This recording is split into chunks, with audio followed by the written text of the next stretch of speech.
Texts highlight the significance of individualism. The portrayal of the individual and collective worlds provides the audience with an insight into the anomalies, inconsistencies, and paradoxes of the human behavior and motivation, thus inviting a revelation of how an individual perceives their personal and public worlds. George Orwell's 1984 and Brave New World by Aldous Huxley explores the effect of dehumanization on an individual and a collective group of people, and exhibits the power and control the government has on a society, whilst highlighting the significance of the emotional, physical, and mental experiences faced by individuals and collective groups, cautioning the audience for such critical issues. 1984 draws out and emphasizes the implications of the dehumanization of individuals and the resulting effect on the collective population. The use of integers to rename each citizen of Oceania creates an artificial personality which allows the individuality and uniqueness of each person to be completely abolished. Orwell uses such numbers to symbolize the prison-like structure of Oceania,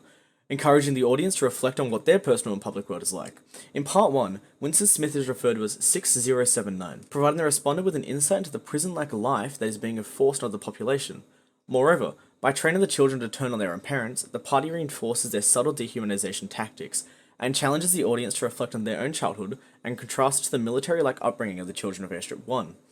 This paradoxical effect on the children can be seen in the second chapter, where they are described as savage, horrible, and ungovernable, yet still conform to the will of the party. The party's attempts to dehumanize the population extends to the synthetic language, Newspeak, where it is said to be the only language in the world whose vocabulary gets smaller every year.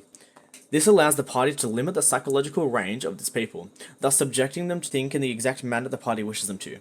This abnormal use of dialogue allows readers to understand how inhumane the party is, and reveals to the respondent the exasperating nature of the implications of the dehumanization of individuals, and the resultant effect on the collective population. Comparably, Brave New World dehumanizes the individuals through the loss of humanity, where identity, ethics, and individualism are abolished due to the world state's intervention of reproduction, the absence of family and religion, and the obsession with physical pleasure.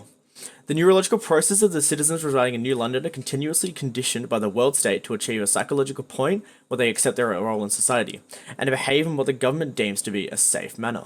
In Chapter 17, Mond exclaims, "One believes things because one has been conditioned to believe them," where euphemism is used to mask the significance of what the world state is doing to its citizens, allowing the reader to consider the ethics behind the mind-controlled motives of the government. Furthermore, a disagreement about such conditioning is witnessed by John the Savage to Mustafa Mond in Chapter 17, where he states, "Is the right to be unhappy, which is synonymous with the right to be imperfectly human." This allows the audience to reflect and form opinions and ideas based on both sides of the story, thus inspiring a change in how the respondent may see their public and personal world. This conditioning renders the typical inconsistent nature of an individual obsolete, which is the primary aim of the world state, as by removing the inconsistency of an individual and the collective, the world state is able to gain unfaltering control of the population of New London.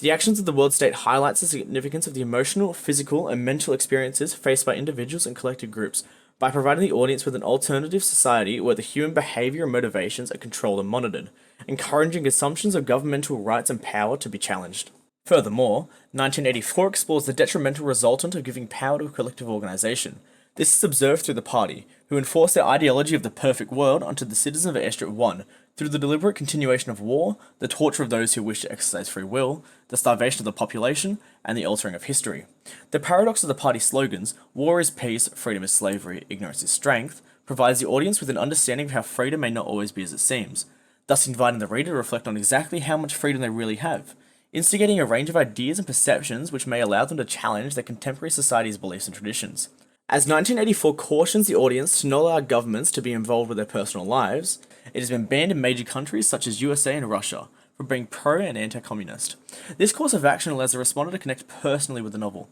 and how it represents and distinguishes the personal and public worlds, thus challenging the extent of a government's control on an individual. Similarly, A Brave New World accentuates the power and control the government has in its society through the consistent intervention of the individual's life. Prior to birth, each person is categorized into a particular class based on what qualities and values to society the world state believes they possess. This classing system allows the anomalies of the human motivation and individuality to be disconnected from what the world state believes to be the perfect individual, which links directly to their motto: community, identity, stability. Where community is illustrated by Bokanovsky's process, identity is resembled by each individual being a direct clone of one another, segregated only by class, and stability is the termination of anomalies through the previous processes. The irony of self-administered governmental control is seen through the use of soma pills, where over time the citizens have become reliant on happiness to cloud the devastating reality they live in. The effect of this can be observed in Chapter 5, where it is stated that a second dose of Soma had raised quite an impenetrable wall between the actual universe and their minds. This provides the audience with insight into how subtle it is for the government to impose a systematic oppression that is ironically self-induced, and challenges the responder to contrast this experience of human behaviour to their concurrent behaviours and motivations of living, thus inviting the readers to potentially perceive the world differently, and reflect personally on how they can distinguish their personal and public ways of living, and to seize control of their individuality. The proficient portrayal of the human experience within 1984 on Brave New World provided the responder with an insight into the anomalies, inconsistencies, and paradoxes of the human behaviour and motivation. This understanding allows the reader to interpret and distinguish the moral and ethical dilemmas of the contemporary worlds, thus challenging typical perceptions of the public and private worlds, whilst cautioning the audience to be aware of such critical issues. Both texts masterfully emphasize the effect of dehumanization, power and control, and the emotional, physical, and mental experiences in order to expertly convey the representation of the human experience to connect with the responder, and encourage the responder to see the world differently, to challenge assumptions, ignite new ideas, and reflect personally.